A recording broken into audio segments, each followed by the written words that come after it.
स्त्रियांची इज्जत आणि अब्रूची जपणूक केलेली होती.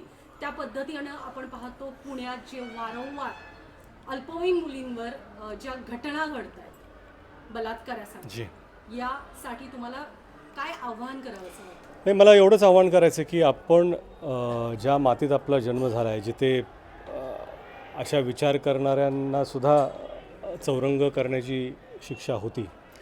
आता माझं एवढंच काय रक्त सळसळतं असं ऐकून संताप येतो, आक्रोश रोष जन आक्रोश असणं पण साहजिक आहे, असलं पण पाहिजे, राग आलाच पाहिजे. मला असं वाटतं की आपली जी कायदा व्यवस्था आहे आणि लवकरात लवकर फास्ट ट्रॅक कोर्टने निर्णय जर घेतले, आपल्याकडे नियम आहेत, शिक्षा पण आहे, त्याची अंमलबजावणी जर लवकर केली तर मला वाटतं त्याचा एक जनतेत चांगला एक परिणाम होईल आणि काय असे विचार करणारे सुद्धा लोकांना कळेल की बाबा असं काही केलं तर काय. बऱ्याचशा देशात वेगवेगळ्या शिक्षा आहेत.